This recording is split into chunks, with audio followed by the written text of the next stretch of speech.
Hey, everybody. Good evening. Hey, K2. Hey. Hello. Hello. There we go. I need to mute it. There we go. All right. There we go. Hey, Mur. Hey, Tommy. K2, mac and cheese. Hey, Taylor. Hey, Nick. Hello, everybody. How's Hey, hey, Tommy? hey. Now, what we were finishing, because I do think it's important to talk about, we were talking about the Democrat before we move into our other things with that tattoo. I don't understand, and I'm sure everybody knows who we're talking about. The Democrat with the Nazi tattoo on his chest. The is it called a totem? How do you pronounce that? Totenkopf. Totenkopf. Like Yeah. how you don't know. Like I'm sorry because he did say he was a student of history, right?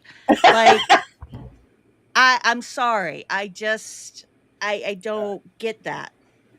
I mean, maybe when he got it, he didn't know what it was, but he obviously did soon after Right? and never made any attempt to get it removed It's just incredible to me. Well, or covered. removal, cover. I'm not going to judge him for not getting it removed. I'm going to judge him for not getting it covered because removal is 10 times more painful, 10 times more expensive. Like you need to go, as far as I know, it might have gotten better, but you have to go for like 5 sessions, and Yeah. the pain is supposed to be incredible. So it's like if Well, he you already can got it get it covered, I covered. think, today or something. Like he got a Celtic knot with some kind of like Well, there's nothing that could be edgy about that either. he got a I Celtic mean, knot with something. I couldn't read a lot of the articles because they were behind paywalls, and I didn't feel like messing with like archive or doing anything that like that today. Earlier, I just wasn't feeling well. But he got a Celtic knot with something. He said it represents more of his values or whatever. he got Thor's hammer. Okay.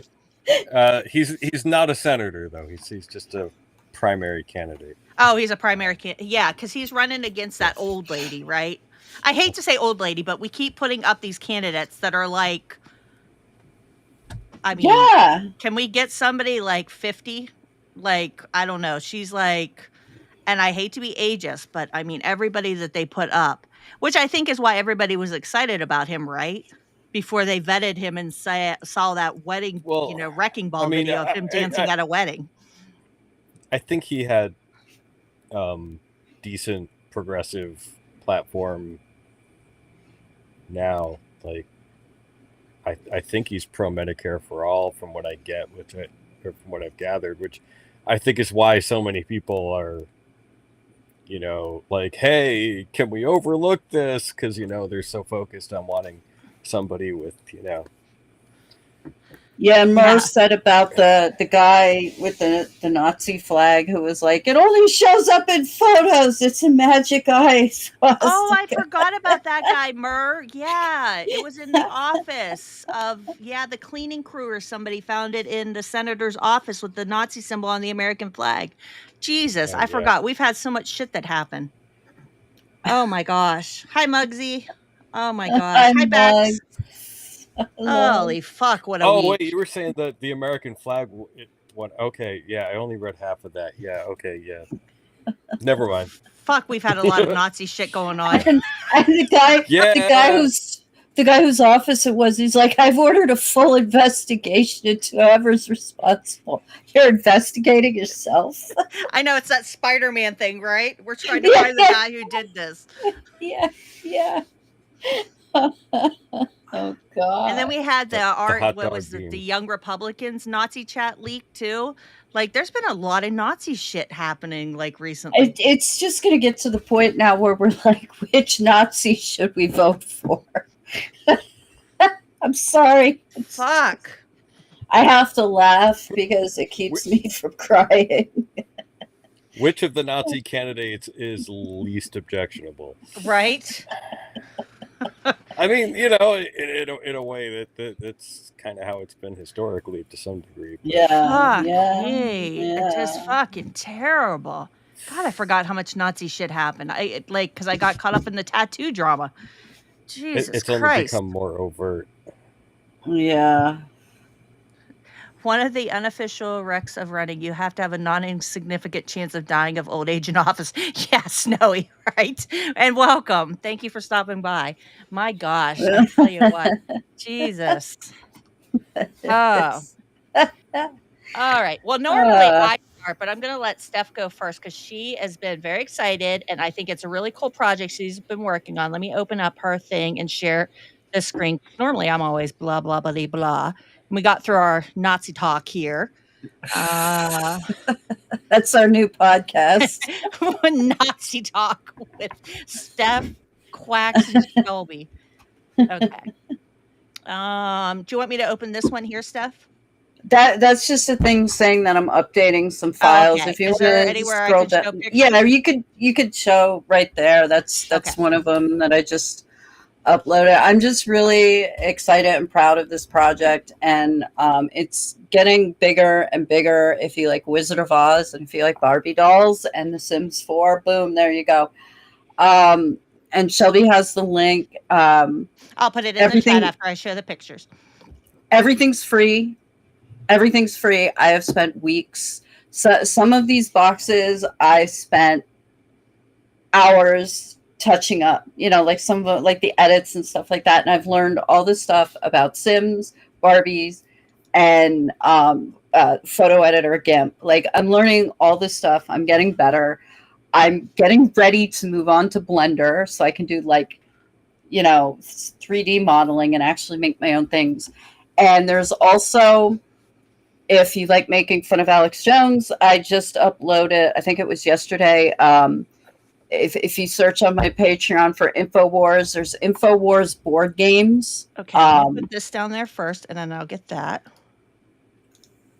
And there are I have 21 different Barbie uploads. So you go to my page and you can find all the ones that you want. But I did InfoWars mock board games. Is that what you're talking about? Yeah. I have Access and Access, 5D chess, InfoWars mystery date, Connect to Everything, Psi Operation board game. These are really good, and I know how much time you put into it. I played The Sims for a while. I forget, it was a couple months ago because my game, I'm waiting for Disney Dreamlight Valley in November is dropping a new world expansion, so I'm very excited. But I know how much you love The Sims, and there are a lot of people who play it and love it. So I think it's really cool that you made this and it's free. I think it's really cool, and I know it's a labor of love. And the best thing, that one's funny. The best thing for me is that all the time I'm spending making shit for the game. Oh my gosh, you made an Owen Schroyer hat toss. I watched that episode when he was doing that. Oh, and there's an Owinja board. And I saw Owen's that back face, there. If you zoom in, Owen's face is the planchette. That's funny. But I spend so much less time playing the game because I'm making stuff for the game, and that's good. It's good to it's like methadone and heroin. Well, you're still addicted to something, but it's a little bit better for you.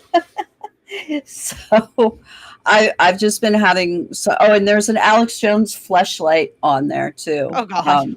I don't want that one. I don't want to look at that one. There was like a squeezy ball. I went on InfoWars one day and there was like a squeezy ball and a stress ball, and it looks like Alex's face, and there was like a hole. Did Batman too? Oh yeah, Batman Barbies. I have Star Wars Barbies. I'm adding more to the Star Wars Barbies. I'm expanding all my Disney Barbies. I was like, I only have 3 Frozen Disney Barbies. Isn't that one of their most popular titles? I need more. These are really great stuff. Thank you. And what I did was the boxes, the template that I used, the box was like a bigger Barbie box, like one of the deluxe Barbies. And so what I did was I started playing with translucent backgrounds, and every box has a translucent background. Like some of the fairy tail type boxes have a translucent background of a fairy forest, and the Disney ones have the Disney castle and stuff. So I Star Wars has a Star Wars background. I have all these really cool backgrounds that I've been playing with. And the C-3PO Barbie doll I use like gold chrome for the background and stuff. So I've just been playing with like textures, and These are really great. it's so fun. It's so fun. These are really great. Thank you. And I am going to the Alex Jones Barbie doll that I made. I am going to actually put that in the game too. It's Alex Jones as Ken from the Barbie movie wearing pink pajamas. And I don't have it on my Patreon yet, but if you scan in the background, his little inline skates say NWO on the front. And if you scan in even further, because there's an airplane spelling out the word Barbie Land in the sky. So I put the World Trade Center back there. That's great. I was trying to see where your Star Wars ones were because I wanted to look at those. I think if you just search for Star Wars, it should come up. If there is a search, is there a search on? I think so. Let's see. There we go. These And not all of them are Barbies. Not all of the Star Wars ones are Barbies. Some are, like Hasbro or Kenner, or some of them are action figures that I made bigger.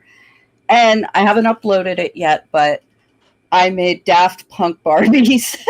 Oh, that's great. I love it. Because I have to, because that's a lot of the music I've been listening. Like Tron Legacy Reconfigured. I just listen to it on a loop while I'm doing this shit, and it's so fun. These are really great. I love it. Thank you for letting me plug it. I just want one person out there to look at it and go, wow, I love this. I want this in my game. I just want one person to enjoy it. No, that's great. Yeah, guys. I mean, it's free, and hey, take advantage of it. Why not? I think it's really cool. I think it's really, really cool. I love that. And if, and I have at least I think it's now 60 more. There are going to be 60 more Barbie uploads that I'm going to be making. So if you don't see what you think you're interested now, check back. And there will be more, and you don't have to pay for it. I'm not asking for money. I just want people to have fun. So I know, and I love that about you. I love that about you. They're I just want you to enjoy it. Yes. See, guys, we have dolls everywhere. You guys have doll houses over whenever you're with Mina. We have Sims dolls.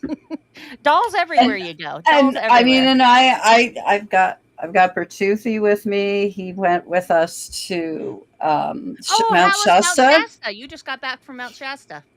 We basically, my husband was like, don't bring your laptop. Just enjoy Mount Shasta, right? But I stuck it anyway. It was a good thing I did, because we basically we went to a dispensary, and the weed didn't do anything to me because of the Delta 9s. So the Delta 9s are the only things that work on me now. So we went to a dispensary. We went to this one cafe, and the very flamboyant server, he's like, "Have you ever heard of Knowledge Fight?" I'm like, "Oh, sweetheart, have I heard of Knowledge Fight?" Yes, yeah, right. And then I just took pictures of a lot of the stores, this Tachyon Chamber. Really? Did you find Saint Germain?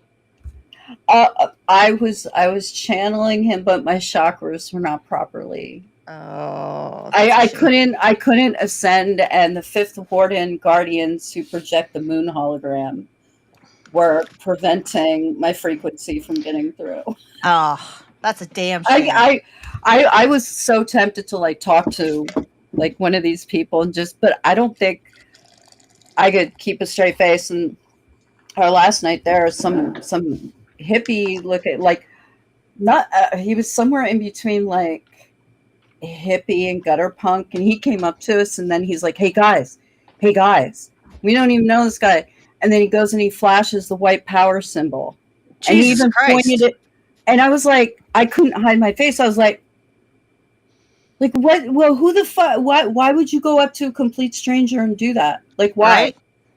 I think meth had something to do with it, but I was just like, what the, and and the guy walked away with his girlfriend, and then I heard him say to her, am I embarrassed? you? Like, Yeah, because they're white powering people at Mount Shasta. A little fucking embarrassing. yeah, yeah. So All right, Quacks. What about Well, you? You got anything? there's a lot of bigotry in the New Age scene. Right. It's like baked in there. Yeah. yeah, the Um. Nordics and Hyperborea and all that. Yeah. Yeah. And all sorts of other things. Um. But yeah, I've been trying to keep up with what's going on in the world lately, and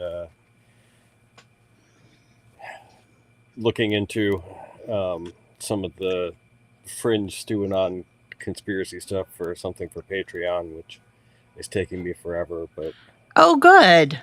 it's Good, probably good, going to be good. pretty large. I'm looking forward to that. How's his free speech.org doing? I don't know. I don't know. It just yeah, and we should start like a meme, a viral meme movement, like give Ned his money back or something. Right? I That don't poor. well, and that's interesting, like, because like it is a 501c3 nonprofit, but it's the one where it's not tax deductible. So like it's really weird because it's just another way. I think because he was getting close to his GoFundMe goal of 100,000, that it's another way for him just to get more money, right? Just another way, but he's going to have to account for that money, because that you have to show donations and things like that, as I understand it. Yeah. So that's going to have more accountability than a GoFundMe. So we shall see how that works. I just like all he had to do was respond and it would have ended. It would have ended. I just it's just InfoWars and Sandy Hook all over again. It's just Well, Quacks looking into their fringe, like stewing on fringe conspiracy beliefs, leads me to More, I mean, fringe believers. Oh, fringe believers. Oh, okay. So like more like some of the minor minor people. characters.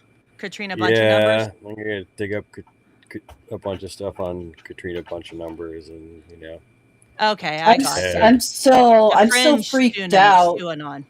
I'm still freaked out about all the steps that Katrina had to go through to find out Jatarth had died, because I had to go through all those steps to confirm it, because I couldn't find any newspapers or obituaries about it. So Katrina had to find the interview with Brent and Jatarth and I, make that connection that we were friends, and then stalk Jatarth's family online to find out he was fucking dead. I don't think anyone needed to go to any great length to figure out that you were friends with the guy.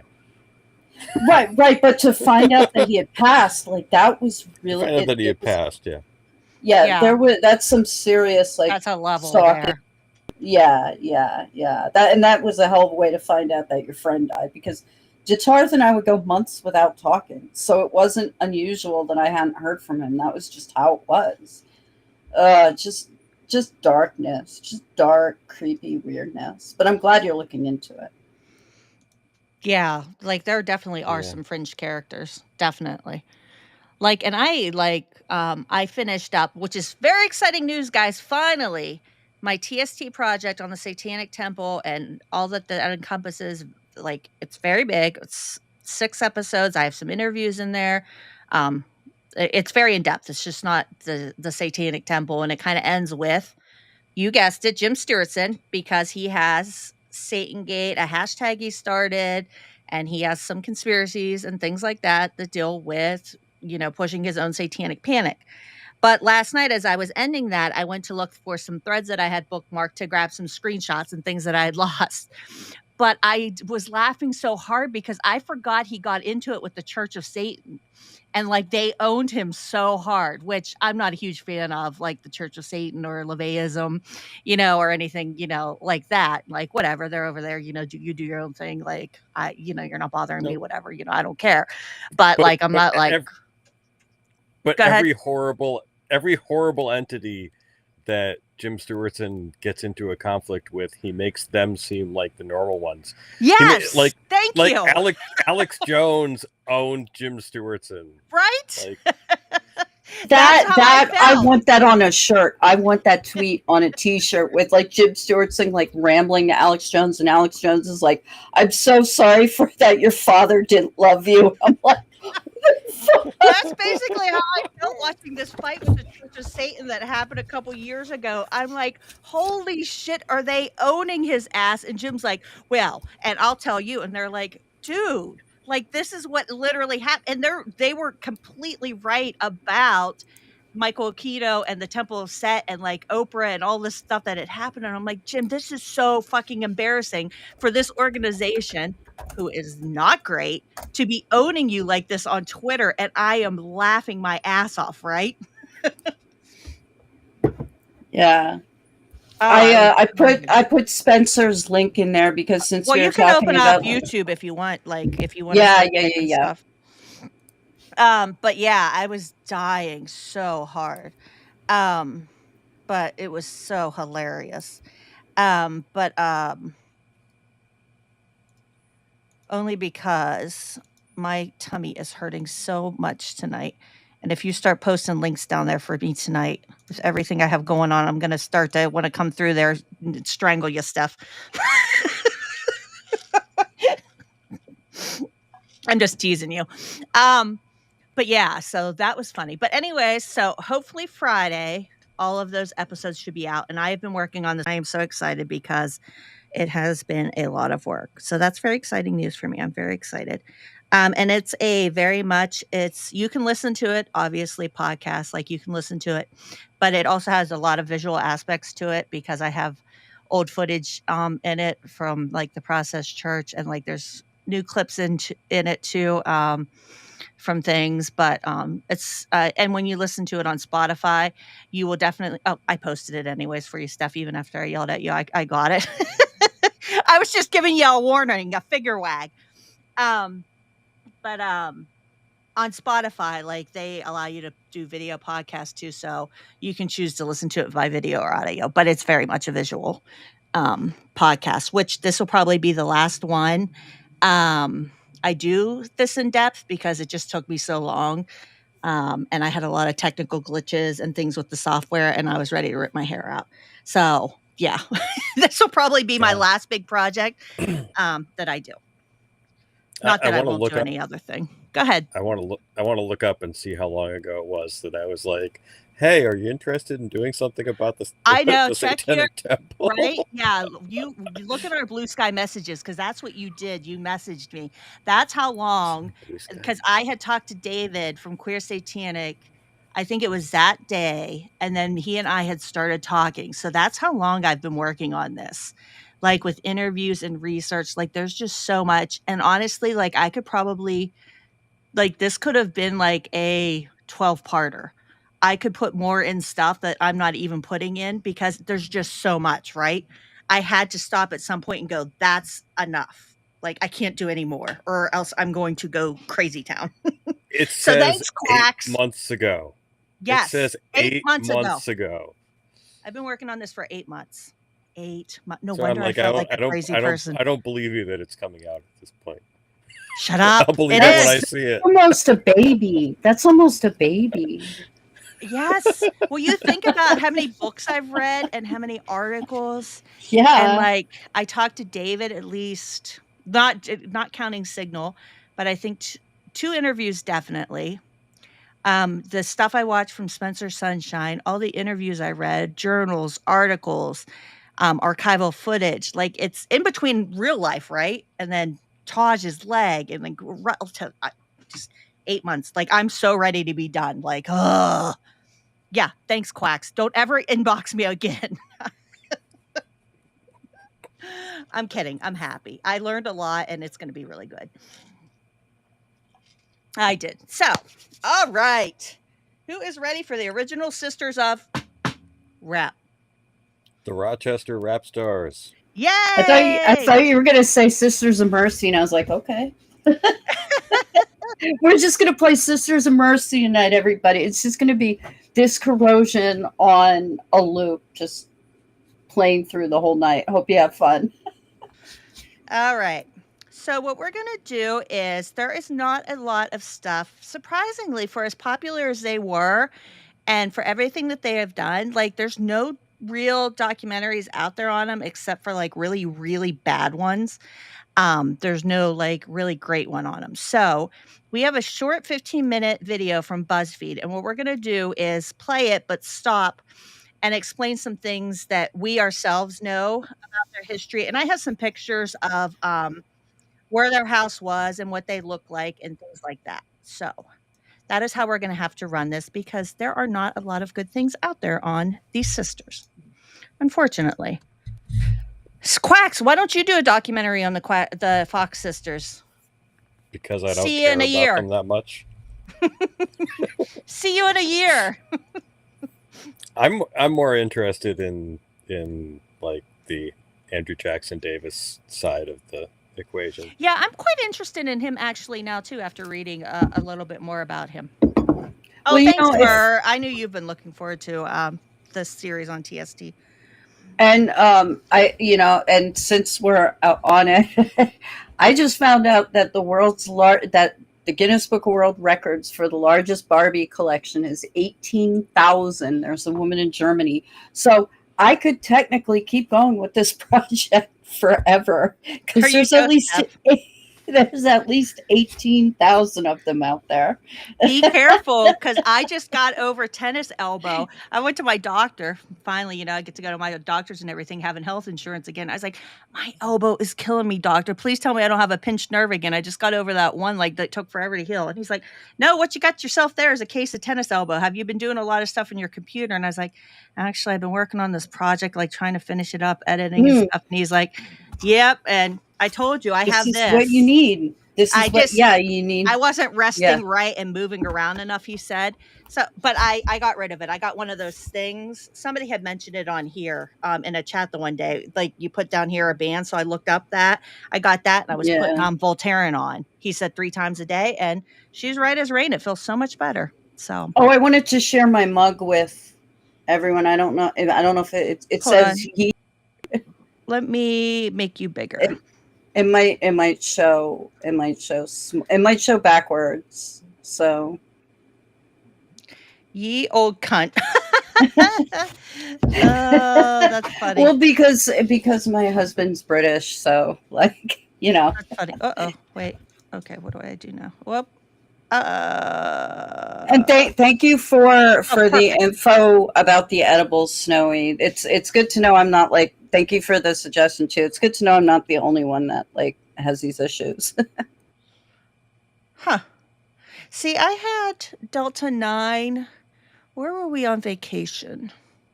I had a caramel that was Delta 9 somewhere. And all it did was put me to bed, which was fine. I had a great sleep, but it didn't do anything for me. I had a great sleep. We were on vacation somewhere. I can't remember. And I was like, oh, I've never had it. So I got a caramel. And I went right to bed. That's all it did for me. I went right to sleep, which is fine. I had a great night's sleep. I mean, it wasn't bad, but yeah, that would be a great on a shirt. That is funny. Okay, here we go. And at any point, Steph or Quacks, if you want this pause, let me know, because I have my own notes up here about their stuff. And let me put down in here for anybody who's curious. This is just...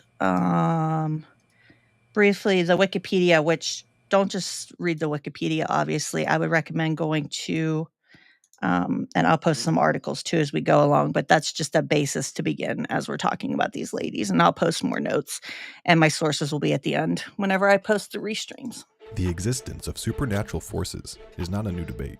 Skepticism surrounding both the practice and belief of spiritualism has been long contested throughout the course of time. For most, the Fox sisters may not ring a bell.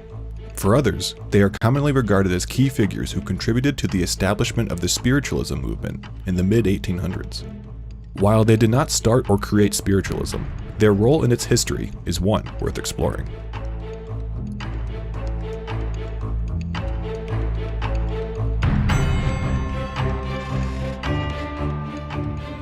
Since ancient times, people from many cultures have tried communicating with spirits and the dead.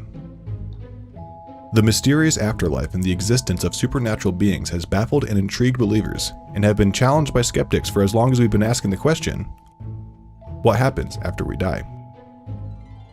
For some, the debate isn't whether or not one believes in mediumship, but if it is an act of rebellion against one's religion to practice or participate in it. The term séance derives from the French word for seat or session. It came into popular use in Europe and America in the mid-1800s, during a time when Victorian-era Gothic literature and art were also popular. Victorian-era Gothic fiction often explored the supernatural and spiritualism, or the belief that the dead can communicate with the living. This time also experienced an emergence of several popular figures who were pushing forth a spiritualist and overall mystic agenda, such as Franz Anton Mesmer. There we go. I thought we would pause there to explain who Mesmer is. Okay, first of all, I would say that he wasn't I wouldn't say he was mystical or pushing a mystic agenda as much as it was more of a pseudoscience quackery about universal magnetic energy. Mesmer definitely was not a spiritualist. I would not put him in with the spiritualists, but without him, you wouldn't have a certain element of spiritualism. Okay. That takes a... We'll have to get into later figures for that to make more sense, but... He was the animal magnetism, right? Yes. And didn't he cross paths with our boy? What was his last? I always screw up his last name. Tilly. The guy with the machine, that the mind control machine. Oh, I wouldn't say he crossed paths with him, but he was definitely an influence on that. Okay. Yeah. Yeah, mesmerism is kind of the root of a lot of different things, particularly trance states, and we wouldn't really have a lot of psychology like we have now, particularly like psychotherapy, and you wouldn't have Jung without him, and the development of the idea of the unconscious. But this is not necessarily from him directly, but the momentum built up from his studies. Okay. Hypnotism is directly out of mesmerism. Oh, okay. We should probably at some point find materials to do a stream on mesmerism, because it is so important for everything else coming afterwards. I think we should, because we only touched on him when we covered Tilly, when we did the machine and we were doing TIs and stuff like that. So I think that would be a good stream to do on mesmerism and Frank Mesmer. I actually think that would be a great idea. I guess an easy way to explain his influence is that he started this sort of science of doing trance states, and people in those trance states would start basically speaking these mystic visions, like Andrew Jackson Davis going through this sort of neo-Swedenborgian outline of the whole, the cosmos and the different species that lived on the different planets and the composition of the world and everything. And that is a lot of what started spiritualism as a church movement. Okay. As opposed to the Fox sisters kind of created the idea of the Sylvia Browne type mediums. Sure. And the formal seance of, calling up spirits and all that. And the writings and all that kind of stuff. The writing, yeah, automatic writing. Mm-hmm. I think they're going to mention someone next. Mesmer was a German physician who believed that all things. I was just going to say, and I think the Ouija board kind of premiered around this time. I'm not sure the exact date. There is actually a really good Dollop episode about the Ouija board, and like the name is just like a nonsense name. It was named after someone's sister or aunt or something like that. But that, what? I thought the Ouija board was a little later than the.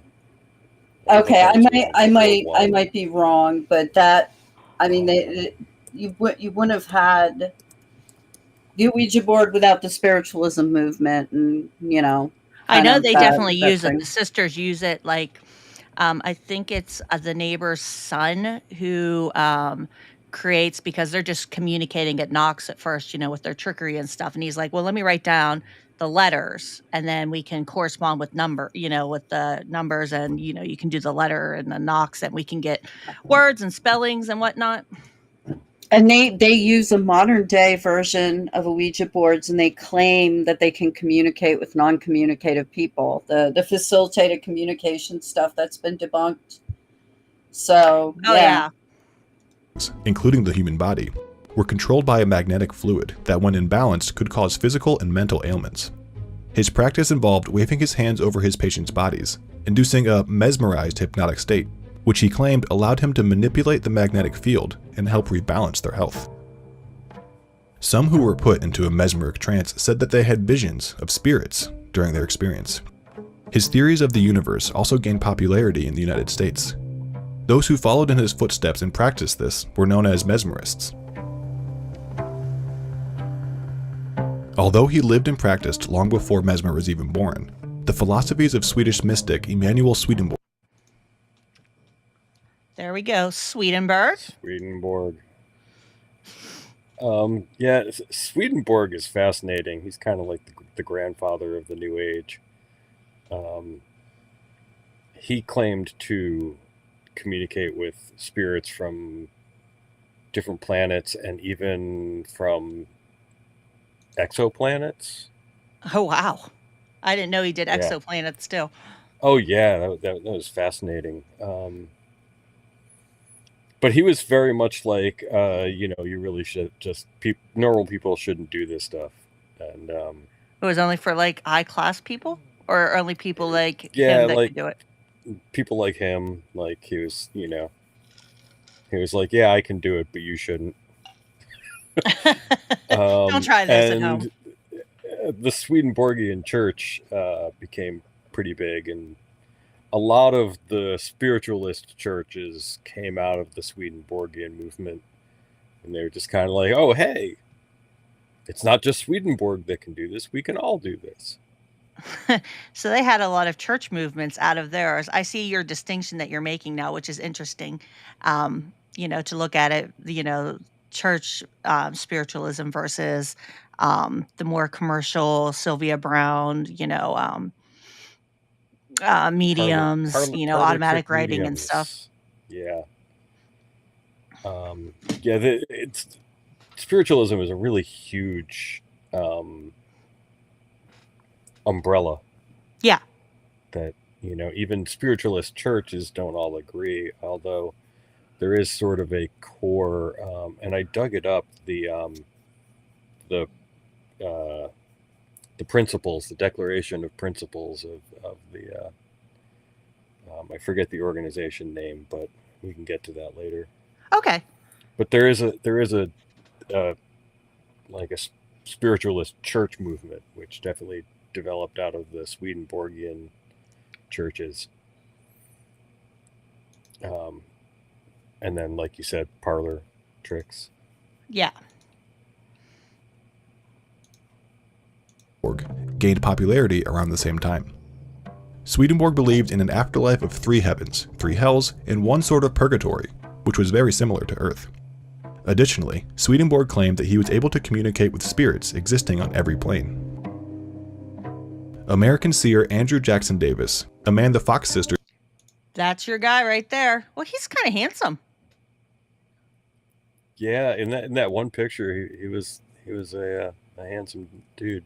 He's a handsome dude. I gotta say, Andrew Davis, you're pretty handsome.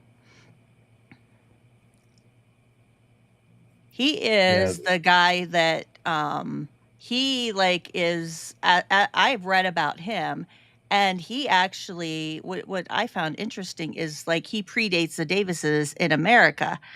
And a quote I found: the very day the Fox sisters' first public communication with the spirits, he recorded in his diary. Now, whether this is factual, but I mean, I'm guessing that they have his diaries. He said, about daylight this morning, a warm breathing passed over my face, and I heard a voice, tender and strong, saying, "Brother, the good work has begun. Behold, a living demonstration is born." Now, that could, coincidences, right? And that was the day that the Fox sisters did their first communication with spirits, and March 31st, 1848. But the dude was writing about this stuff all the time, right? So people make these connections all the time, right? It was kind of what he did. He was really trying to make a name out of it. Yeah, and that seeming premonition cemented his reputation as a spiritualism's prophet. And he later invited the Fox sisters to his house, but he kind of, was like their predecessor in the United States. And I just, again, I'm sorry, go ahead, Quacks. He's highly derivative from Swedenborg. It's not exact, but he took a lot from Swedenborg if you put the texts next to each other and compare them. I just wanted to add in something general about the era and the general zeitgeist, the vibe of the whole movement. Everything was romantic. Death was romantic.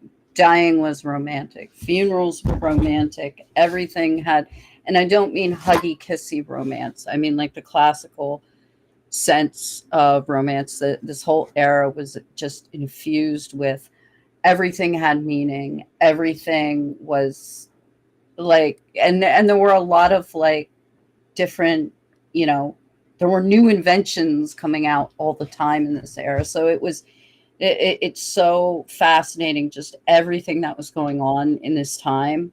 It's so endlessly fascinating. I just wanted to add that in.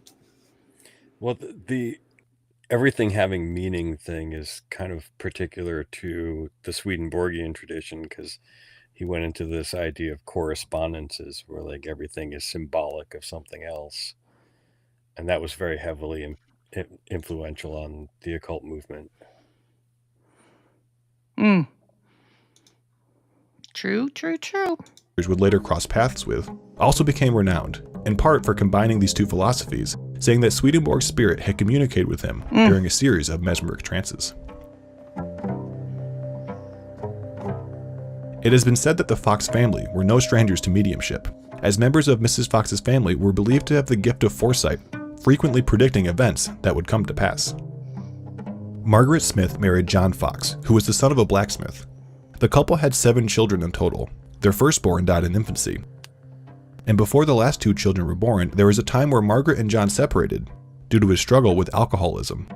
John left his family in the 1820s, later returning to his family as a restored man in the 1830s, after having converted to the Methodist Church.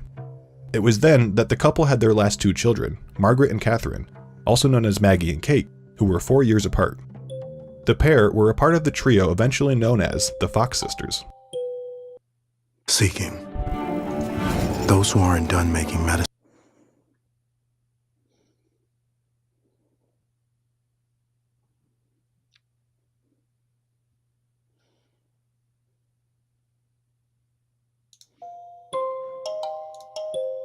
In 1848, the Fox family lived in a home in the New York countryside, where the first known reports of strange happenings surrounding the Fox sisters began. Physical phenomena, from knocks to rappings, caused the Fox house to quickly gain a reputation for odd occurrences, which often took place in the presence of Maggie and Kate. Many, including the sisters, attributed the noises to spirits. One in particular was that of a peddler who was allegedly murdered on the property. The disturbances eventually brought the Foxes to send Maggie and Kate to Rochester to live with their oldest sister Leah, thinking that it would spare the girls from the supernatural pestering, since most believed that it was the house that was causing the phenomena. Rochester, at the time, was a hot spot of reform and religious activities, and quickly learned about the incidences surrounding the Fox girls. One thing I learned about Rochester, just here because I have it in my notes, for the cultural context of this, and I didn't know this about this area at the time, it was called the Burned Over District. And the reason they called that is because I was just going to say, was this part of the burned over district? Yes. Yeah. Between New York, between Albany and Buffalo, had been so thoroughly burned by successive waves of religious revival that it was spiritually exhausted. The region had earned the nickname from an evangelist, Charles Grandison Finney, who observed that the area had been so intensely evangelized during the Second Great Awakening that little fuel, which means unconverted population, remained to convert. So they had just had so much that it was just burned over. It was the burned over district. They had just been evangelized to the nth degree. There was just no more evangelizing that could be done. So the burned over district gave birth to numerous religious movements and social experiments, which was the Church of Jesus Christ of Latter-day Saints, Mormons, the Millerite movement led by William Miller, whose failed prophecies of Christ's return in 1844, that was a great disappointment, the Oneida Community Social Experiment, and eventually the Seventh-day Adventist Movement. I can't say that word right now tonight. Well, the Seventh-day Adventists were a development of the Millerites. Yes. And then with all this, going on, and people were so hungry for something because it was the burned over district, the Fox sisters introduced spiritualism into all of that. So that was something I learned doing all of this. I had no idea. I had never heard of the burned over district. So I was like, I learned something interesting. Basically, it was a very heavily religious area with a lot of... Seems like it was oversaturated. Yeah, with a lot of sectarian differences. Yeah. And I can imagine people were just so hungry for something new and exciting and gosh, we keep having the same stuff. Can we get some, you know what I mean? And we'll talk about what comes later, with the Civil War and stuff, On the other hand, at the same time, a lot of people were screaming that it was witchcraft. Sure. Sure. When you have that many religious people. Exactly. What a time that must have been. I can't imagine. Word of supernatural activities continued to spread, drawing people to the cottage to listen to the strange rappings for themselves. As curiosity grew, a group of Rochester residents proposed to examine the cellar. Their investigation unearthed some baffling evidence. Found in the soil were strands of hair and something resembling bone fragments, supporting the story of a murdered peddler whose spirit, among others, were suspected to be the cause of the phenomena. I don't know that that's true in this video that we're watching because I have listened to something else that said that the cellar flooded whenever they went down to do their investigation, and so they had to abandon it. So I don't know about that. Yeah. Sorry, fire whistle. I live in a rural area. If you hear that. The story, as far as I understand it, they had found some bone fragments in a tooth. And when they tried to excavate the whole body, then they had problems with it filling with water. Oh, okay. My story just missed telling me that they found anything like that. Okay, that makes sense then. But then those bone fragments, as we were discussing earlier, turned out to be animal bones, according to later analysis. See, whenever I heard that later there was a wall. It's in that historical podcast that's at the top of the notes that I posted. They found there was a wall or something. Behind the wall, they found a trunk, and there was a body or something in there, and books. I don't know. I listened to it. I told you I haven't been feeling too great the past 3 days. I would have to re-listen to it to get the exact description, but they didn't mention anything about that. So maybe there's 2 parts or 2 bodies or bone fragments they found. I'm not sure. I'll have to do some more digging around, but yeah. I don't think they found anything.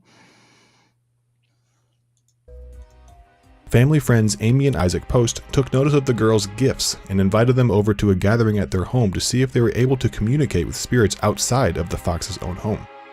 The Posts were community leaders in magnetism, or mesmerism, which are physical phenomena resembling hypnotism.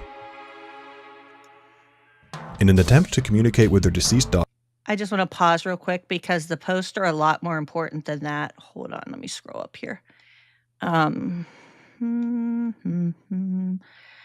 Sorry, I have notes here. Amy and Isaac Post, they were radical Quaker couples. Like, not only were they into that, but they were also in the abolitionist movement and social reform. And they became mentors to the Fox sisters early in the stages. So that's pretty important when we talk about this and we go later into talking about how the abolitionist movement and social reform comes into this. So not only were they into mesmerism and stuff like that, but they were also radical Quaker couple. A radical Quaker couple, and they were involved in the abolitionist movement and social reform too, as well. So I just wanted to add that in there real quick. Mr. Post put Leah in a trance where they discovered that she too, like Maggie and Kate, had mediumship abilities. The experiment opened up a new avenue of verbal mediumship, allowing for a wider range of communications to be explored.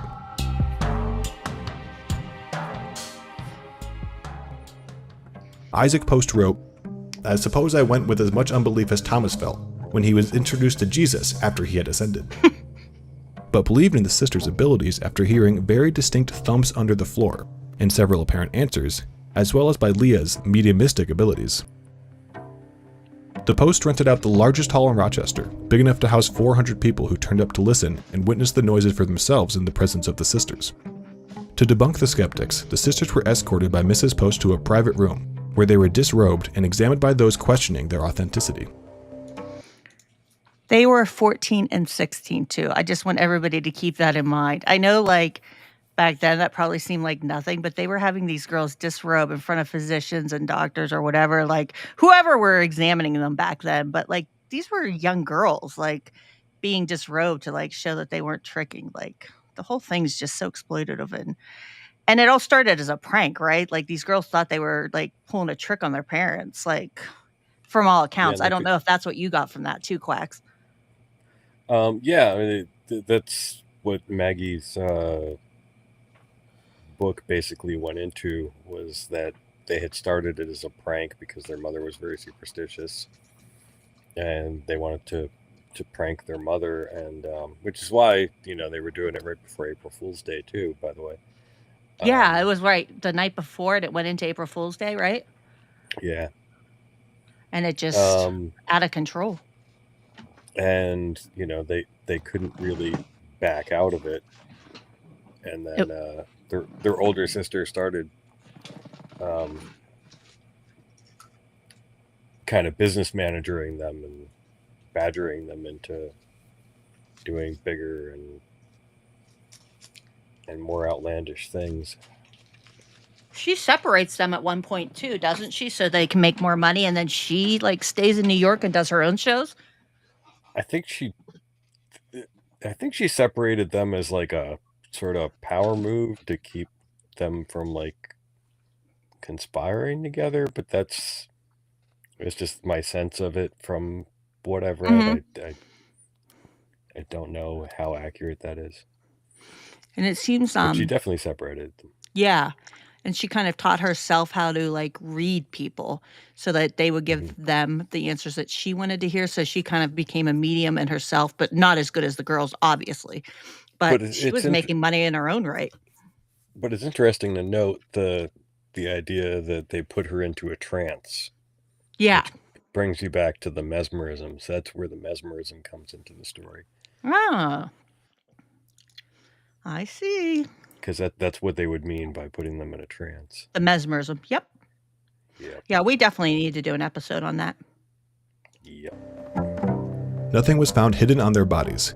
The sisters were clear of any contraptions or props that might have been used to produce the noises. Much to the critics' dismay, this added credibility to the sisters' abilities, thus weakening any accusations of fraud. Their live seance caught the attention of seer Andrew Jackson Davis, who would later become known as John Baptiste of modern spiritualism. Davis wanted to witness the Fox sisters' gifts for himself, so he invited them to New York City for a demonstration. It was said that Davis wrote in his diary on the same day the Fox sisters channeled in their bedroom for the first time. About daylight this morning, a warm breathing passed over my face, and I heard a voice, tender and strong, saying, "Brother, the good work has begun. Behold, a living demonstration is born." Do you want to receive beautiful crystals every Spoiler, sorry. I haven't watched this video since I put it in. to be true? What's Go ahead, Quacks. I was answering her asking if wanted to receive beautiful crystals. Well, yes, I would love to. His support of the Fox sisters not only added momentum to their success, but for the movement as a whole. Accounts of the Fox sisters' career in mediumship varies, but most commonly, it is said that in 1849, Maggie, Kate, and Leah Fox were instructed to give public demonstrations of their mediumship to spread word of spiritualism. By 1850, they began performing demonstrations at a parlor in the Barnum Hotel in New York, with invited and paying guests arriving to watch.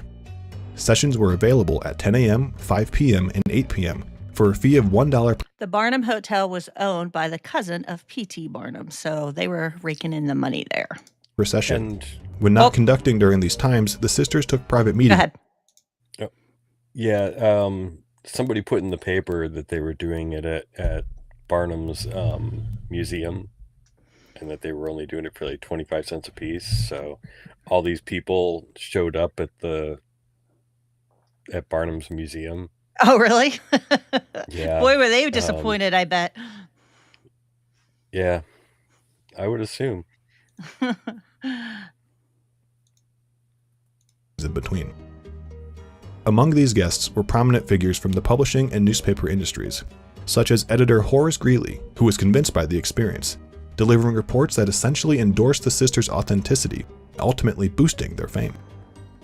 Other notable members of New York society who attended the seances included editor and poet William Cullen Bryant and James Fenimore Cooper, author of The Last of the Mohicans, who fully believed in their abilities. Adding to that list of attendees was abolitionist William Lloyd Garrison, with whom an infamous incident occurred during his session with the sisters. Spirits wrapped together, spelling out a message of hope. Spiritualism will work miracles in the cause of reform. Their public sessions grew into a tour, one that began in major cities in the eastern United States, including Cleveland, Cincinnati, Columbus, St. Louis, Washington, D.C., and Philadelphia. However, it was only Maggie and Kate who went on tour. Can I ask you, Quacks, and maybe you can explain this a little bit better, how spiritualism fits into the abolitionist movement, and explaining how, like, they believe, like, the souls, like, there was no separation in, like, the race, and how, like, that fit in with, like, the abolitionist movement? I feel like I'm not presenting it correctly, or, like, when I read it. I think it's a pretty complex issue. Let me go back up here. When you mentioned that the people that sort of mentored them were Quakers, and the Quakers were very involved in abolitionism.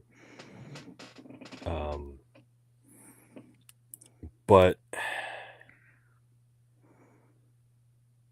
you could say that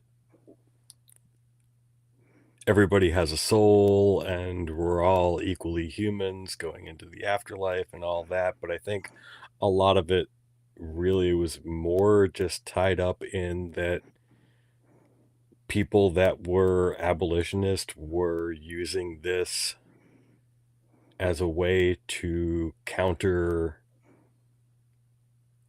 other religious people using religion to back slavery. Sure. I'm not sure there's a simple answer. No, because I read, I marked down that spiritualists argued that if a spirit of an enslaved person could communicate from beyond the grave, that person's soul was inherently equal to any other. Yeah, that's basically what I was saying. You could say that, but I'm not sure that that's the central. Yeah. I mean, that's the rationale Sure. that's commonly put forward, but I'm not sure that's really the full connection there. Well, and it says seances function as safe meeting spaces for progressive thinkers. Yeah. So, yeah, it would make sense. But Frederick Douglass criticized spiritualism for distracting from the political struggle. And he said many Well, he found didn't it as a believe in it. compelling religious rationale for universal human rights. Although many found it as a compelling religious rationale for universal human rights. Well, Yeah, he wasn't all in on it. If I understand correctly, he thought it was all basically a fraud. Yes. I read some of his writings on it. There's a good dissertation on it that I found that includes some of his writings. One of the big things is just that it allowed people to command more authority in what they were saying. Then it's not just them. It's like, oh, this is what the spirits from the beyond are telling us. And which they were is using how it that fits in with to- feminism too, right? Because it allowed women Yeah. to say, this is what the spirit's saying through me, even though I'm a woman, right? Very much so. As Leah continued to hold seances in a private room back in New York, she also reportedly capitalized on some transatlantic work opportunities as well. The increase in their fame and popularity not only resulted in spiritualism becoming a trend, but making it the subject of significant controversy. The Fox sisters' work inspired many who would follow suit in practicing mediumship, such as Victoria Claflin Woodhull, who became a leader of the women's suffrage movement and would also become the very first woman to run for president of the United States in 1872. The sisters' sessions also led to the formation of plenty of cultists and pseudo-religious crusadings. The Paris Review reports, from the Fox sisters, the phenomenon of spiritualism emerged not as some shadowy occult practice or roadside attraction, but as an exciting way of reconciling the ineffable mysteries of the soul with the complex realities of a modern, rapidly industrializing nation.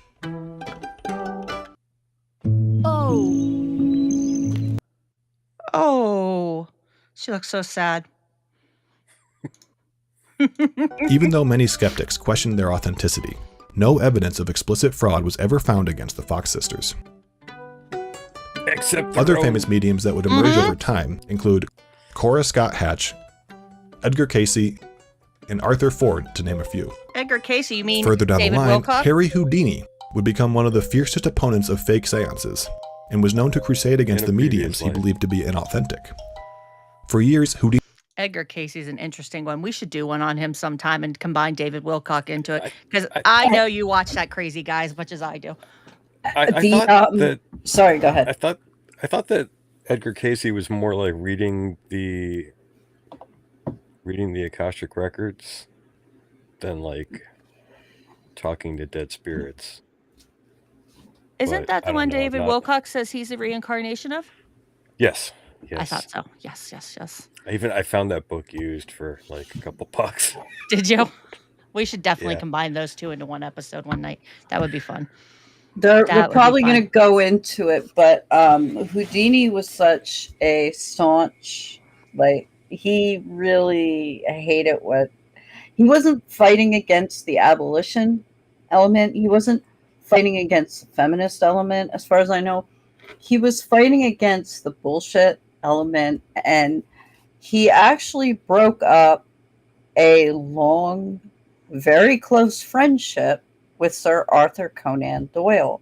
Because of this, Sir Arthur Conan Doyle, the author and creator of the world's most stoic, skeptical character, Sherlock Holmes, Yeah. was He was the fully most red pilled. gullible. Yes. He was the most know. gullible, believe anything dude. Which gives us Yep. some of the most modern police techniques we had back then that has led to forensic science today, that writer and author. And he was so fucking gullible. But no, Steph, And go he ahead. believed- Yeah. He believed what Cottingley. Cottingley. Okay, yeah, the Cottingley fairies. God He swore bless to it. God that was real. Yeah, even after it came out like that, it was just a hoax. He was like, "No, it's still real." Yeah, he No, did but that they with a don't few go into a things. lot of stuff in depth here. So anytime you guys want to break in honestly, and even if they talk a little bit about it, this is only a 15-minute video. That's why I keep pausing. So yeah, you're fine, Steph and Quacks. Go ahead. And his book, by the way, on spiritualism is a really fun read. But like, if it does not match reality of the historical record. Like, he's very much into this, like, oh, and you know, these people proved this, and it's like, you know, well, hey, everything for Wikipedia on says otherwise. I've never read it. I'll have to, yeah, like we're getting in Oh. winter time, and now that I finished this big project that apparently has been We're- 8 months in the making, I'll have a lot more time to read. We're getting into some long reading talking here between like Andrew Jackson Davis, who's his first book's like 800 pages in the edition that I was trying to read. Oh my I read one of his goodness. other ones, but I did not get through his first one. He's so handsome. Sir I Arthur can't get Con- over how good looking he is. Normally these quackery people are like so wild looking. I'm like, wow, you're a really dashing fella. Yeah. And like Swedenborg can just, there's so much stuff. And then yeah. Sir Arthur Conan Doyle, it's a 2-volume book, the spiritualism one. Jeez. A little heavy on the writing, huh, man? Yeah. As I understand it, Harry Houdini originally wanted to believe because he lost a child, correctly? Like he wanted it to be real, and that led him to it. Hey, this shit isn't real, and that led him on his crusade further. Correct? It's basically like kind of like that scene in Man on the Moon where Andy Kaufman goes to like one of those spiritualist healers to pull the cancer out of his body in like a last ditch effort to save his life. And because Andy Kaufman being a trickster, he saw the sleight of hand and he was like, oh, this is all bullshit. And just like the way they portray it in the film, that look on his face, like, oh, this is bullshit. Like Harry Houdini had that moment too. Yeah. And that moment, because I experienced that when my friend told me they knew a Sandy Hook parent, when you are pulled from this thing that you either want to believe or already believe or think is true, when that is pulled from you, that is like that causes, like, that's a psychological trauma. It could be minor, it could be major, but the Andy Kaufman thing, the Houdini thing, that experience, that rug pull is very harsh. Ridiculous, but it sticks with me finding out there was no Santa Claus by watching Gremlins, the movie. And there's that scene. Yeah. They talk about it, and like I remember even having my niece and nephew at the house, and we were watching Gremlins, and I was like, let's go out to the kitchen, because that was such a moment for me where that rug was pulled out, and my parents hadn't told me yet, and I was like, like it was like gut punch. I was just like, oh my god, like, do you know what I mean? Like, because I was very young, so like we all experienced that when we're kids, like Easter Bunny, Tooth Fairy. Those ones I never really. I thought that seems a little hokey, but Santa Claus, that was just like, oh, you know what I mean? Like, God bless it. Yeah. Houdini is handsome too, but not as handsome as Jackson. I'm telling you, Jackson's really got my motor running tonight. Hey, I might have to add some more historical crushes to Amelia. I might have to add a few more here. Jackson's my crush right now. I'm gonna look up some other pictures and see what he looks like as an older gentleman. Get some AI, to render him like all buff and oiled. I got the hot for Jackson, buddy. He's whoo. He sought out a real medium in an attempt to reach his deceased mother, and upon his own death, promised his wife he would contact her through a medium. The Fox sisters and their world of metaphysical adventure also fascinated and possibly made believers out of several more notable figures, spoiler alert, such as the chemist Sir William Crookes, who would pioneer development. What's that? I said, spoiler alert, by the way, Houdini never did contact his wife from the beyond. Aww. That's sad. Sir William Crookes, who pioneered developments in photography. Developments in photography and electricity, and discovered the element thallium. John Logie Baird, who developed television. Alexander Graham Bell and Guglielmo Marconi, inventors of the telephone and radio. And I have While a touring in interesting. 1852, Maggie met explorer Elisha Kent. Elijah Kent is not handsome. Sorry, not on my list. I have an interesting little side fact about Marconi. The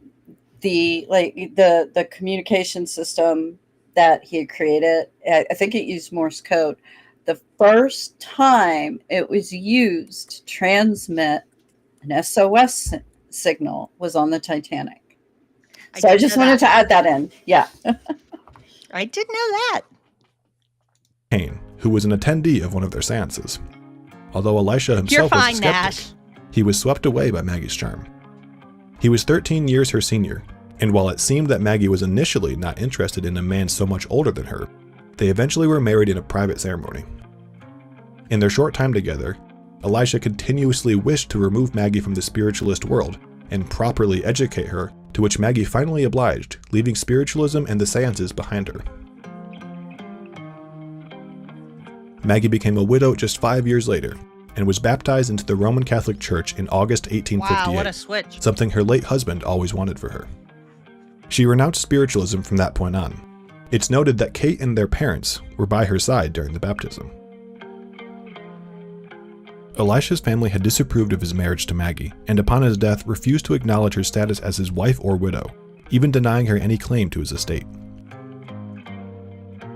She later published Elisha's love letter to her in a book titled The Love Life of Dr. Kane. That's so sad. Unfortunately, it came nearly 10 years after Elisha's death, and did poorly. Seeking comfort in a troubling time, Maggie turned to alcohol, eventually spiraling into poverty. Also in 1858, Leah ceased offering her services for money after marrying her third husband, a wealthy businessman and spiritualist, Daniel Uphill. As for Kate, she would continue to develop her skills as a medium, coming up with incredible ways to convey messages, including writing and speaking 2 different messages at the same time. If you're a producer who hates AI, this plugin might... Don't like your hat. She traveled to England to capitalize on the growing interest in spiritualism. In 1872, while in London, she met a fellow spiritualist and lawyer named Henry Diedrich Jenkin. This is a question I had for you, Quacks. So we had like Swedenborg, Millerism, and all of that was going on with the churches. And then we had the American spiritualism. And then like they go over to England.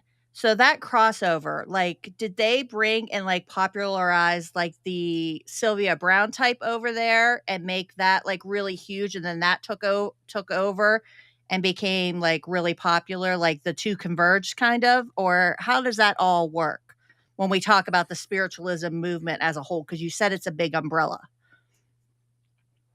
Well, they definitely popularized that mediumship idea, but you know, a lot of these things were already kind of going.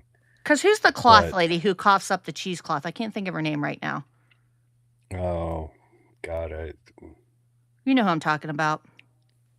I can't remember who's who and who did what in all of these. She gets arrested a lot. She was accused. Fuck, what's her name? I'm also horrible with names. So. God bless it. which makes this type of study. Anyways, continue. I have 2 names here. Hold on. Where is the I just brought? Okay. I just did a Google for ectoplasm lady, Helen Duncan. Nope. And it said something about fraudulent cheesecloth. Eva Carey, also known as Eva C. Mina Crandon. That might be the one because that name sounds familiar. Nah, that's not who I'm thinking of. Go ahead, Quacks. Finish explaining, and I'll figure out who I'm talking about. Those names don't even sound familiar to me. No, at all. I mainly concentrated on the religious stuff, not so much the parlor mediumship stuff. So I can't really give you a very good history of like how that developed in England. But one of the things that we skipped by really quickly that I'd like to revisit, they mentioned Alexander Graham Bell. Yes. He created some kind of device. Go ahead, Quacks. Yeah, Tell us about it. he was trying to create devices to contact the dead, if I'm not mistaken. A lot of these early inventors really got into trying to create devices to talk to the dead, I did because not know that. the telegraph had become a big thing, and there was this idea of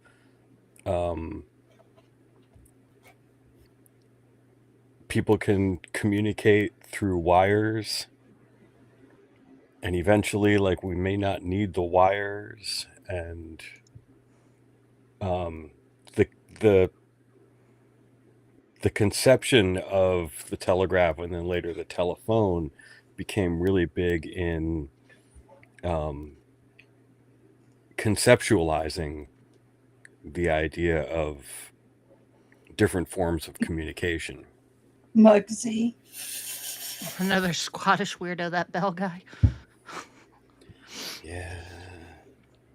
But the thing that's so fascinating about the spiritualism movement, the abolitionist thing, which I'm just learning about tonight, to be upfront and honest with everyone, the feminism and innovation, like this era was, it was, you can see the look on my face. I get so excited with this stuff. And it's all mixed in, and there are different times and different places and different decades and stuff, but I mean, you had like Kellogg. It was the era of carpetbagging grifters, snake oil salesmen, and Quacks uses my newspaper archives. The ads from them, I did a search in the newspaper archives for liver invigorator, and I got hits on it. That it just, everything back then was so wild that it was like everything was stiff and uptight. You had fainting couches and all that kind of stuff, and tight corsets, but things were also wild. It was a wild ride. This was a wild time. It really was, and I was looking at, estimates, like, in the US because of the Civil War and everything. By the end of the Civil War, they approximate that 11,000,000 Americans, that's out of 35,000,000 at the time, reportedly subscribed to spiritualist beliefs, with some 35,000 practicing as mediums. By 1897, the movement claimed 8,000,000 believers in the United States and Europe.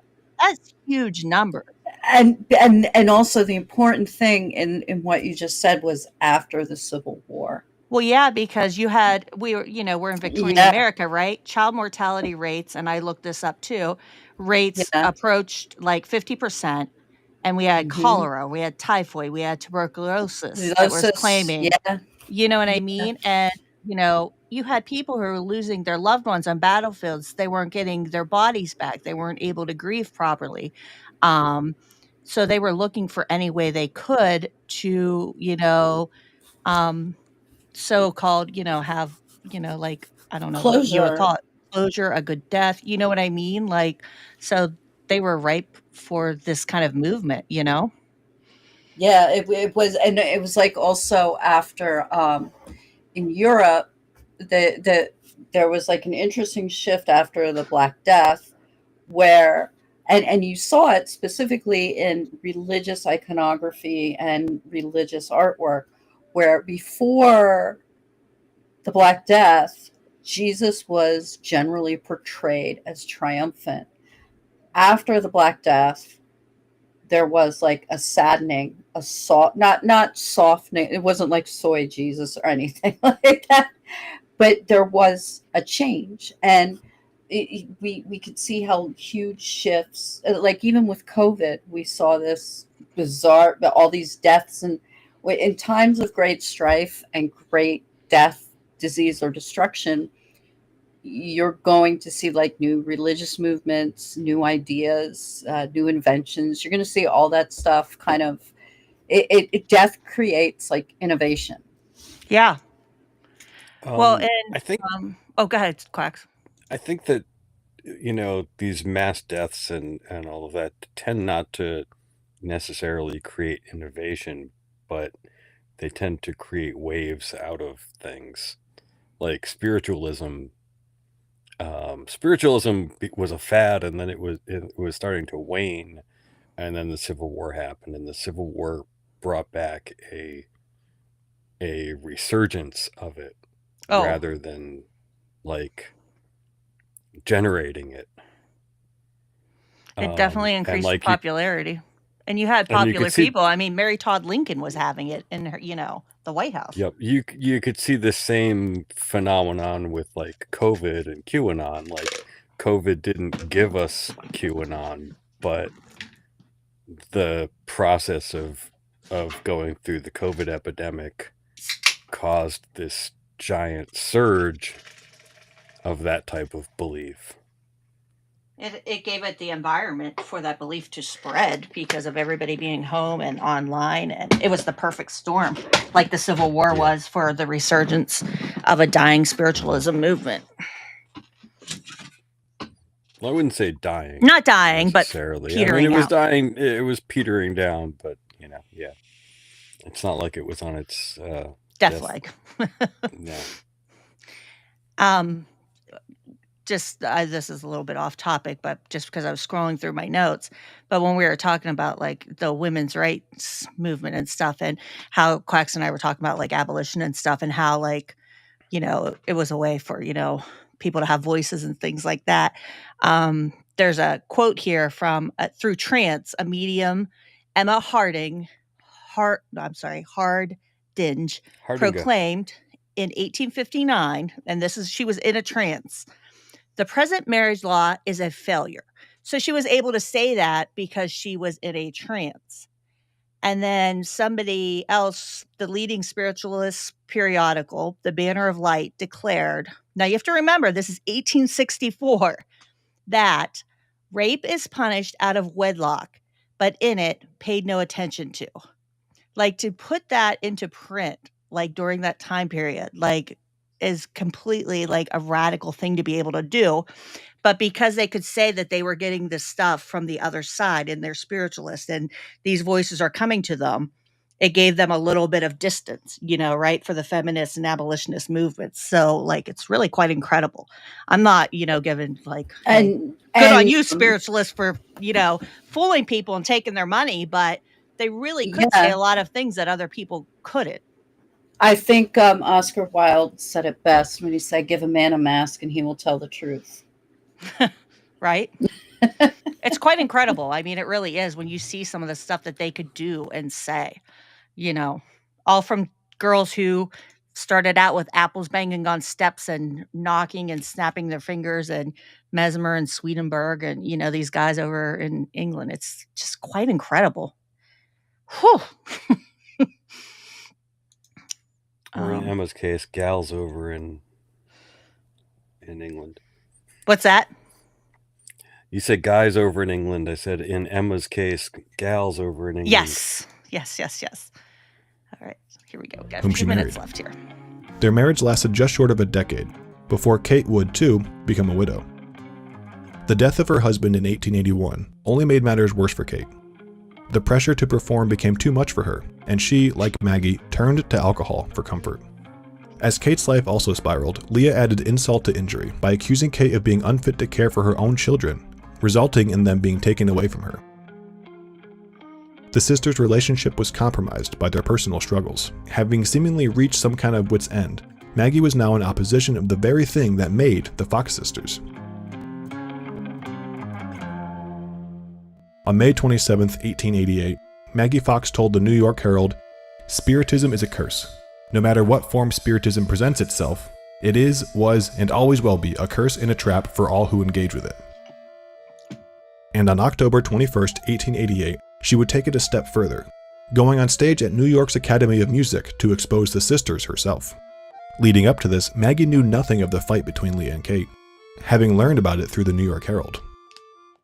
Before a crowd filled with spiritualists, she began to tell them how she and her sisters had tricked the public into believing the fraud of spiritualism. At her side was Kate, validating her every statement. She would go on to speak of their experience with the fraud, claiming, "I repented it in my maturity. I have lived through years of silence, through intimidation, scorn, and bitter adversity, concealing as best I might the consciousness of my guilt. Now, thanks to God and my awakened conscience, I am at last able to reveal the fatal truth, the exact truth of this hideous fraud which has withered so many hearts and blighted so many hopeful lives. I am here tonight as one of the founders of spiritualism, to denounce it as an absolute falsehood from beginning to end, as the flimsiest of superstitions, the most wicked blasphemy known to the world." Maggie claimed that the whole act started as a way to scare their mother, who was superstitious, and proceeded to demonstrate how they produced the wrappings that enthralled so many people. She removed her right shoe and placed her foot on a short wooden stool. The room grew silent as the crowd paid close attention. Moments later, the sound of wrappings could be heard. 3 physicians who observed her during the demonstration came on stage to confirm that the sound had indeed been produced by the first joint of her big toe. This RPG game is crazy. That's some serious rapping. It was a papist conspiracy. The papist.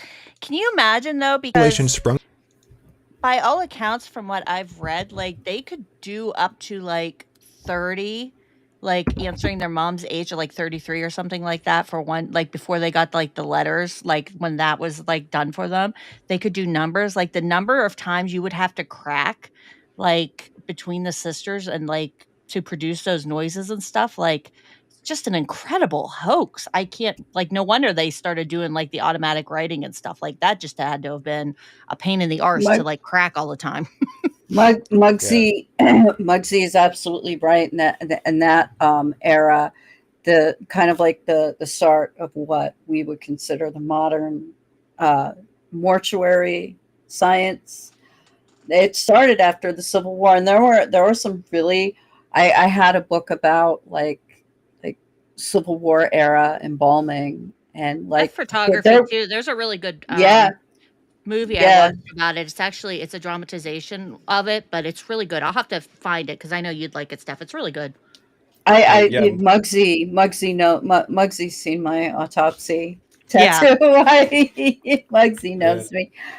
But yeah, and I forget. I was going to say something else. No biggie. I'm sorry. I was going to say I just noticed Muggsy's comment, and I would want to clarify that the patent medicine industry was not replaced by the supplement industry. The supplement industry, as far as like Alex Jones and such, is the continuation of the patent medicine industry. It just keeps going. Like there's no replacement. It's the exact same thing. Right? Never stop, never change. That's it. Just from way back in the day, it just keeps going. And even always being tied in with weird conspiracy theories. Steph got half autopsies. That's what happened, Tommy. They started to autopsy her and they're like, nah, we're giving her back. No, I got I have a ripped I got nuked off autopsy. YouTube. What? Why? I don't know. Somebody said, what happened? You got nuked off YouTube for what? Huh? What? Is it like a stew brigade or something like that? I'm still there. My channel's still there. Something must be going on. Like, I can still see myself. It says policies. What? What? This has got to be a stew thing. I swear to God. I'll fix it later and appeal. It's still showing me there, like when I go to YouTube. What happened? Yeah, it's still up. It's still up for me, and I just moved. Yeah, it's still up for me too. View your channel. Yeah, it's still up for me. It says live. I can still see my live. Yeah, I can still see myself. It could also be I'm back. Oh, okay. Mac said I'm back. Okay. It could also be from what was going on the other day with the AWS. I'm back. Okay. I was gonna say no, I'm back. Okay. Okay. I was gonna say I swear to God, I will like scream at somebody like because I have done nothing. I will lose my ever fucking loving mind. YouTube does not want to fight me. Yeah, it's showing me on YouTube for mine. I don't know. Um, Now I know YouTube's been having problems for a lot of people like the past couple days, which I was concerned about. Like, yeah, but it's still okay. All right, continuing on. Okay, thanks, Bugsy. Just in case it's still there, just in case something happens. I appreciate it. Okay, everybody refreshed. We're all good. All right. Here we go. The pair into an expose tour, showing their tricks around the country.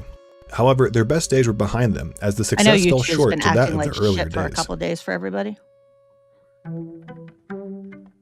Despite Maggie's confession, many in the spiritualism world did not give it much value.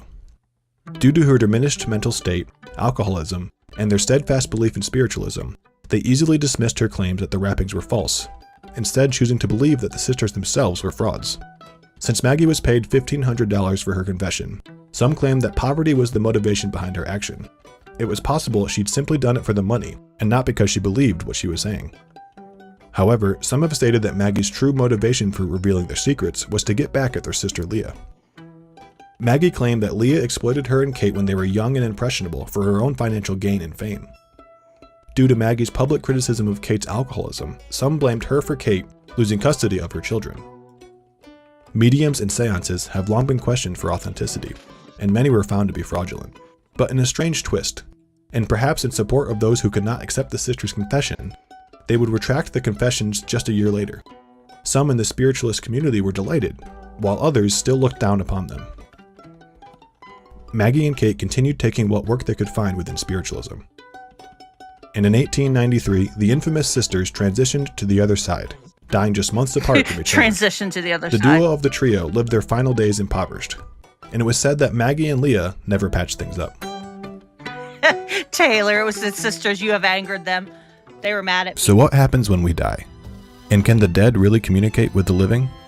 Truth is, the answers to those questions will likely always remain unsolved. I shouldn't have been talking so much shit on the sisters. That's what it was. I talked too much shit. I have some pictures of their. Hold on 1 second. Let me pull up their. The memorial to show some pictures of their. Of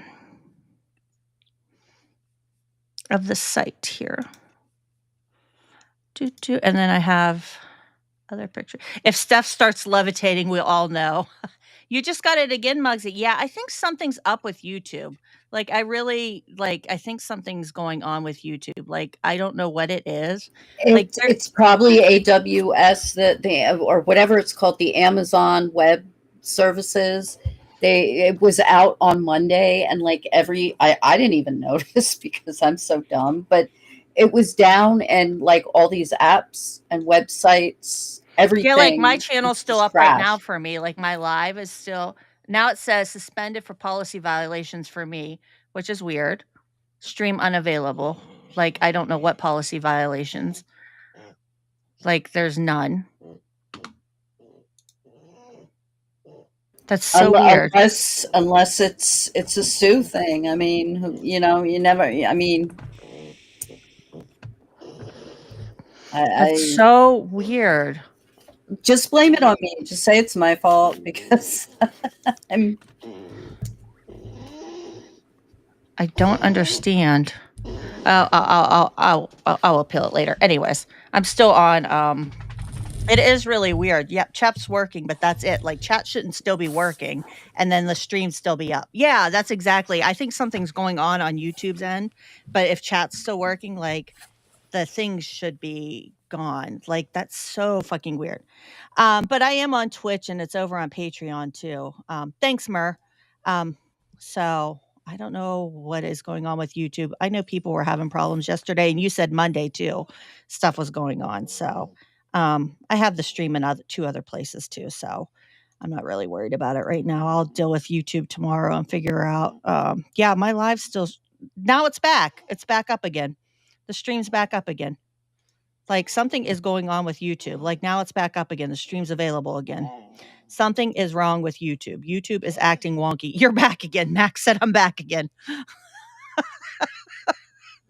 What the hell?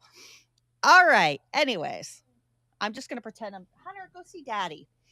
Okay, so this is where they are, and this is from which is interesting, the National Spiritualist Association of Churches is who is in charge of Hydesville of the Hydesville. They actually take care of the restoration park. The Fox property was actually moved, and then the house burnt down. So all you can see is like the foundation of it now.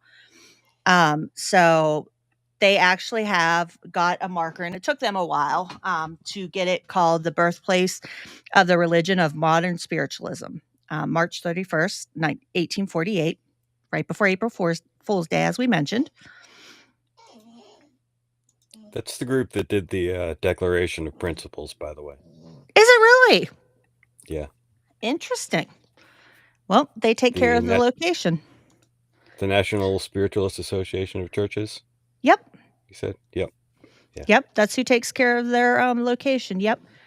On this site, March 31st, 1848, began Sisters Maggie and Kate Fox's central role in the origin of modern spiritualism. And what's interesting is that in our Google Doc, that first podcast episode, they have a person who is from, I believe, the National Spiritualist Association of Churches who worked to get this designated and everything. And they talk about like all the paperwork they had to go through and what a chore it was to actually do this.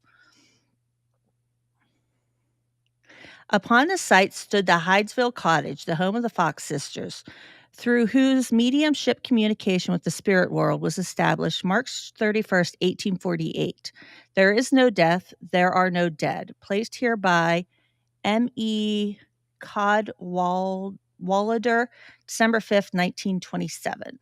And that's what remains of the foundation of the house. So you can see that if you go and visit it.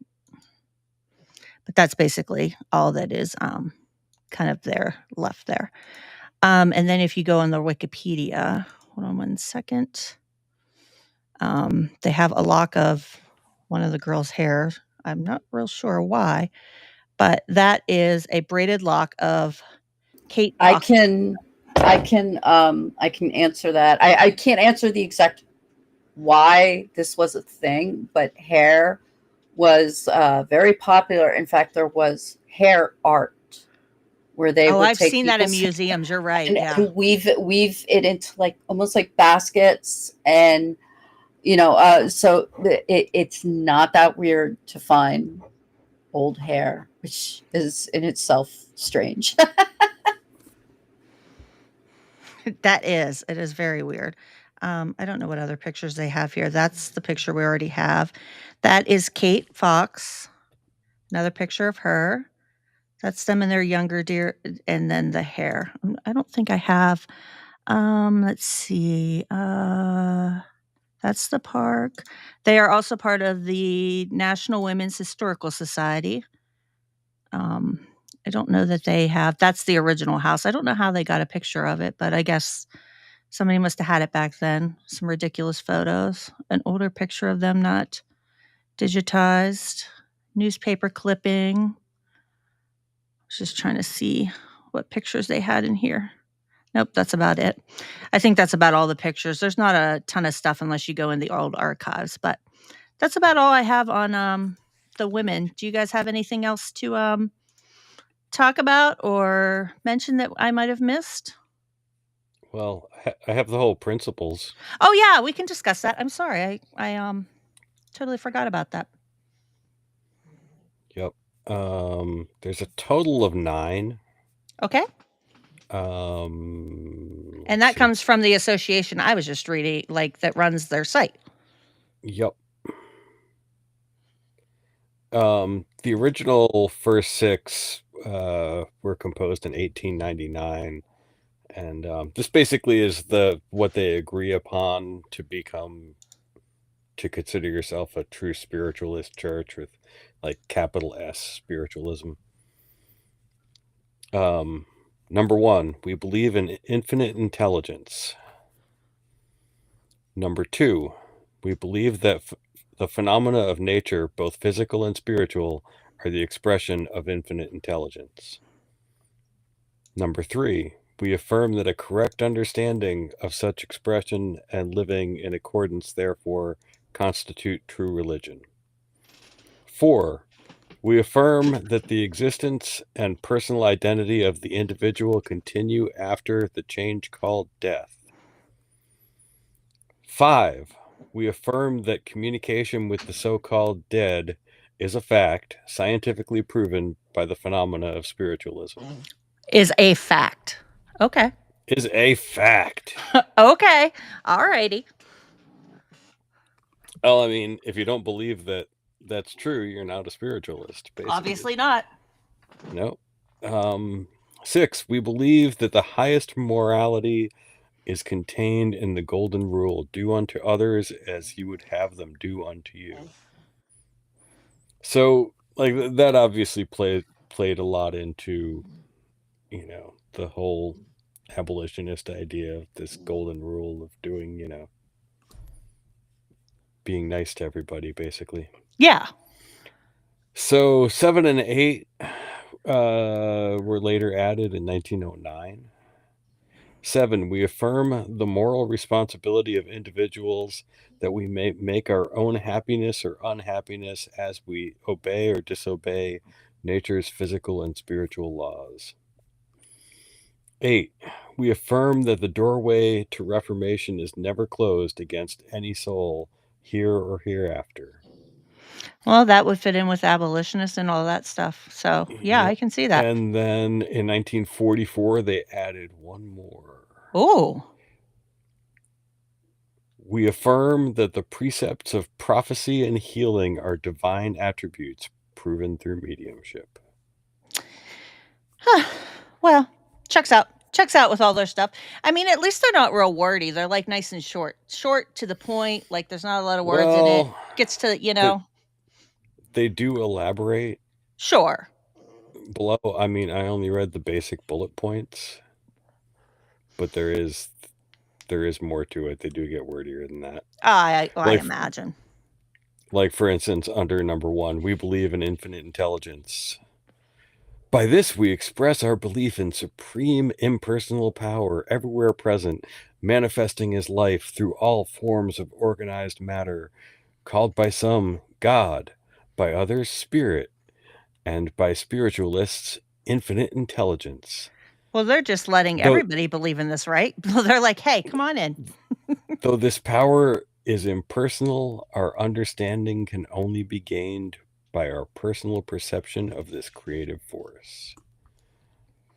So, yeah, they are a bit more wordy than I would give you at first impression. Well, I appreciate the bullet points. That was nice of you. I appreciate the bullet points. But I mean, like, I can see why people would, You're almost caught up. Nash is almost caught up. She's at the second suspension. Yeah, Nash, I got suspended a lot tonight. YouTube is acting crazy.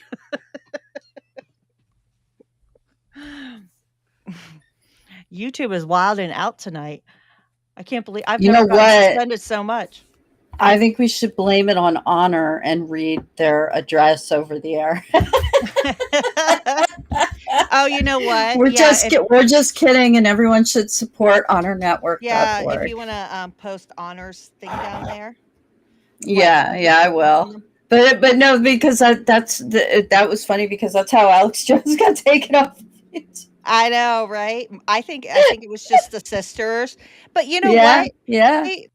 Actually, it was Taylor. He meant to unplug the toaster, not YouTube. He unplugged YouTube on us. So it's Taylor's fault. He unplugged all of YouTube. Actually, maybe just mine. Taylor, did you hack my internet? Are you hacking my internet? I was trying to see just to make sure because there were so many interesting things with these ladies. I just wanted to make sure I didn't miss anything because I typed a lot, but I made sure to highlight any important parts. Just wanted to make sure I didn't miss anything before I curl up on my couch with my puppers. We got the Civil War. We touched on all that. Yeah, I think we touched on the Nazis in the United States. We got honor. Oh, I know what Hex! Oh my gosh, how are you? Hi, Hex. I know what I wanted to plug since I am finishing my Satanic Temple project. They were David and his co-defendants of Queer Satanic were sued by the Satanic Temple, and even though that case, after many years in federal and state court, was dismissed, you can imagine how expensive that was, being sued by the Satanic Temple for so many years, how big their legal bills are. So they do have a GoFundMe that's still going on, and they have cool merch, which you've seen me wear my shirt before. So if anybody would be so inclined, if you wanted to donate or if you just wanted to check out their merch, it's really cool. So I am going to just pull that up real quick. And David does a lot of different projects.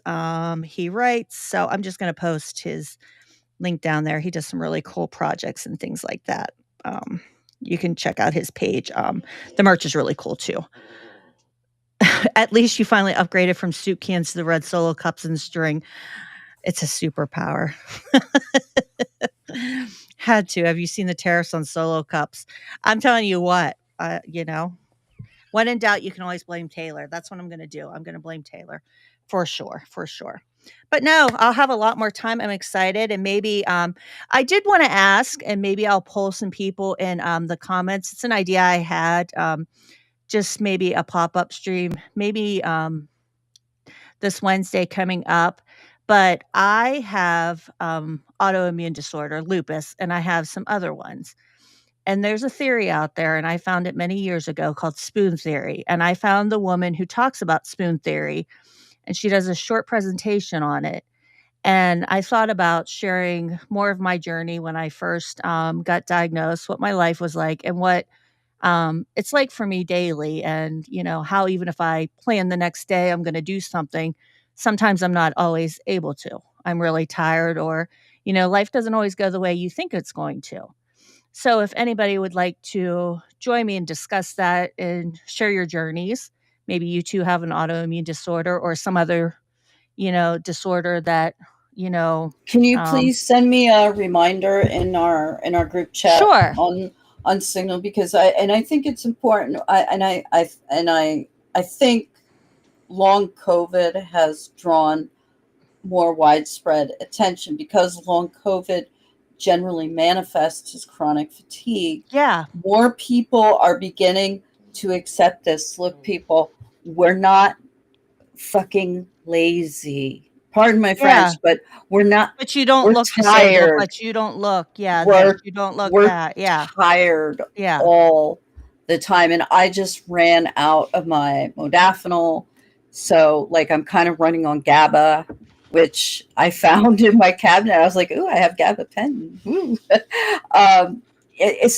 I thought to share that with everybody, to want to share their stories and talk too. Please, everyone, because it really is something that I think it's an important subject matter to cover. Yeah, when I found out Shelby had lupus, and Shelby was like, "Oh, you have fibro." We were just I have fibro too. Yeah, I have what's called see, here's my brain, because you get brain fog. Yep, brain fog is a bit there. I'm not even kidding, people. Brain fog is have you ever woken up in the middle of the night and Muggsy, that would be it. You feel anesthetized, like someone has drugged you, but you got to get up and you got to go pee. That confusion, imagine that feeling during the day. Mm-hmm. That's brain fog. Brain fog is heavy. And I'm not trying to cut off Shelby. This is Shelby's thing, but I just wanted to kind of add some adjectives. To be inclusive. No. And that's what it's not solely about me, but I want to share, because before I discovered spoon theory from her, I didn't know how to explain to people.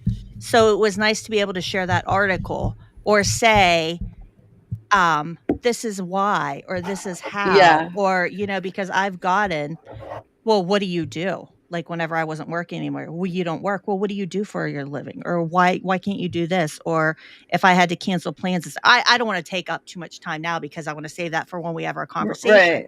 But, I think it's important for people to be able to share that. And I Like, don't think we have enough conversations about it.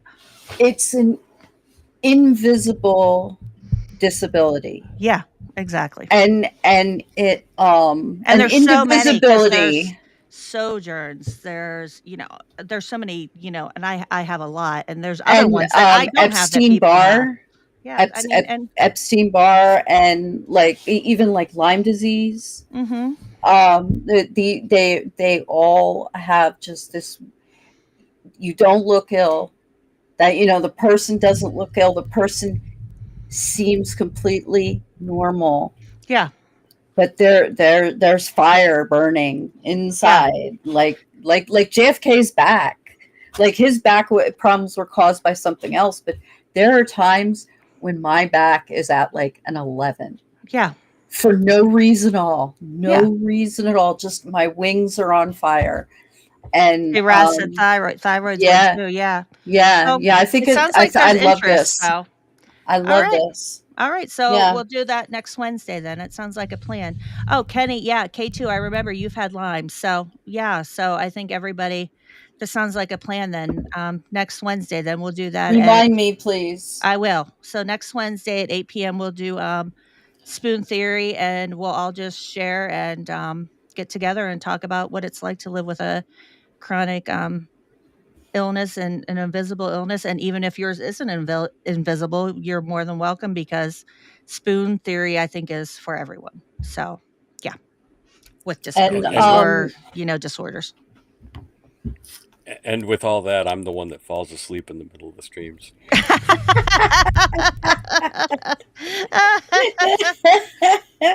Yeah, and check back on my Patreon. I'm gonna the biggest setback for me is getting caught in a rabbit hole of creating more Barbies when I don't have to, and then also the thing that actually takes the longest is booting up the game. Thanks, Mer.